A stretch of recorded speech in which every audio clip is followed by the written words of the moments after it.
in True School. ഞാൻ ഇന്നിവിടെ ഉണ്ടാക്കാൻ പോകുന്നത് കാരറ്റ് കൊണ്ടുള്ള ഒരു പാൻ കേക്ക് ആണ്. അത് വളരെ എളുപ്പത്തിൽ ഉണ്ടാക്കാൻ പറ്റുന്ന ഒരു കേക്ക് ആണ്. അത് വളരെ ഹെൽത്തി ആൻഡ് ടേസ്റ്റി ആയിട്ടുള്ള ഒരു കേക്ക് ആണ്. അപ്പോൾ നമുക്ക് തുടങ്ങാം. അപ്പോൾ അതിന് ആവശ്യമുള്ള സാധനങ്ങൾ എന്തൊക്കെയാണെന്ന് നോക്കാം. 2 ക്യാരറ്റ് ഗ്രേറ്റ് ചെയ്തിട്ടത്, 4 മുട്ട, 1 കപ്പ് പഞ്ചസാര, 1/2 കപ്പ് മിൽക്ക് പൗഡർ, മിൽമ നെയ്യ്, ഈത്തപ്പഴം മുറിച്ചിട്ടത്, അണ്ടിപ്പരിപ്പ് മുറിച്ചിട്ടത്, ഏലക്കായ് പൊടി, പിന്നെ അത് ഡെക്കറേറ്റ് ചെയ്യാനുള്ള സാധനങ്ങൾ. അപ്പൊ അതെങ്ങനെയാണ് റെഡിയാക്കുന്നത് എന്ന് നോക്കാം. ചൂടായ പാനിലോട്ട് നെയ്യ് ഒഴിക്കാം.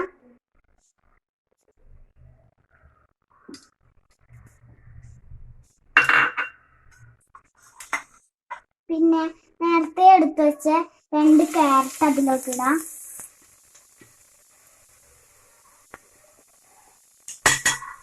എന്നിട്ടൊന്ന് വഴറ്റിയെടുക്കാം.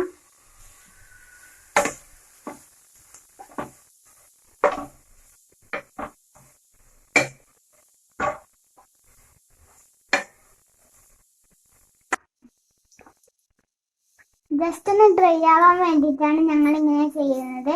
അപ്പൊ ഇത് തയ്യാറായിട്ടുണ്ട്. നമുക്ക് സ്റ്റൗ ഓഫ് ചെയ്യാം. നമ്മളുടെ ബാറ്റർ എങ്ങനെയാണ് തയ്യാറാക്കുന്നത് നോക്കാം. നമുക്ക് ആദ്യം 4 മുട്ട ഈ ബൗളിലോട്ടേക്ക് അടിക്കാം.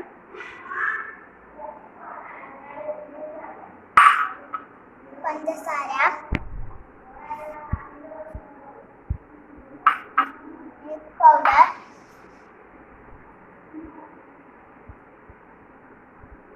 ഇത്രയും ഇട്ടിട്ട് ഒന്ന് ബീറ്റ് ചെയ്തെടുക്കാം.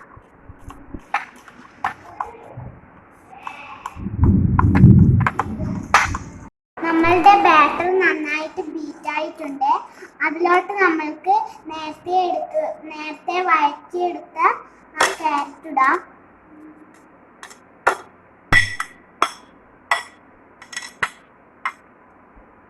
ഏലക്കായ് പൊടിയും അണ്ടിപ്പരിപ്പും ഇടാം. പിന്നെ ഈത്തപ്പഴം ഇടാം.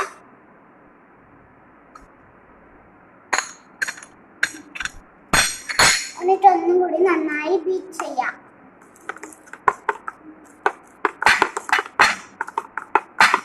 ചൂടായ പാനിലോട്ട് ഞങ്ങൾ നേരത്തെ എടുത്തു വെച്ച നെയ്യ് ഒഴിക്കാം.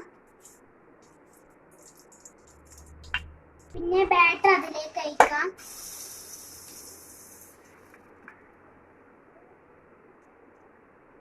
മിനിറ്റ് ലോ ഫ്ലെയിമിൽ അടച്ചു വെക്കാം. നിങ്ങൾക്കറിയാമല്ലോ, കാരറ്റ് വൈറ്റമിൻ എ ആണ്. അതുപോലെ തന്നെ കണ്ണിന് കാഴ്ച കൂടുന്ന ഒരു വെജിറ്റബിൾ ആണ്. വളരെ ഹെൽത്തി ആയിട്ടുള്ള ഒരു വെജിറ്റബിൾ ആണ് കാരറ്റ്. ഏകദേശം കുക്കായി വന്നിട്ടുണ്ട്. അപ്പൊ നമുക്കൊന്ന് ഡെക്കറേറ്റ് ചെയ്യാം.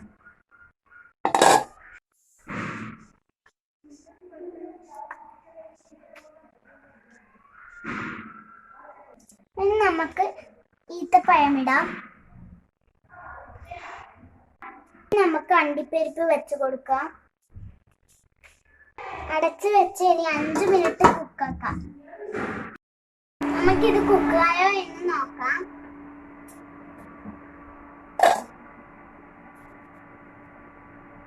കുക്കായിട്ടുണ്ട്. നല്ല വൃത്തിക്ക് കുക്കായിട്ടുണ്ട്.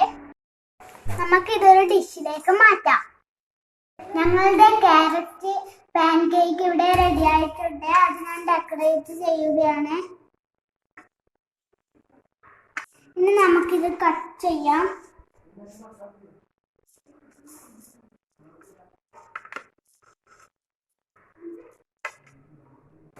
ഞങ്ങളുടെ sweety and healthy and very tasty ആയിട്ടുള്ള കാരറ്റ് ഇവിടെ റെഡി. ഞാനൊന്ന് ടേസ്റ്റ് ചെയ്യുകയാണ്. സൂപ്പർ ആയിട്ടുണ്ട്, യമ്മി ആയിട്ടുണ്ട്. അപ്പം എല്ലാവരും വീട്ടിൽ ഇത് ഉണ്ടാക്കി നോക്കണം. ഇഷ്ടപ്പെട്ടെങ്കിൽ ലൈക്ക് ചെയ്യാൻ മറക്കരുത്. തീർച്ചയായും ഷെയർ ചെയ്യാം.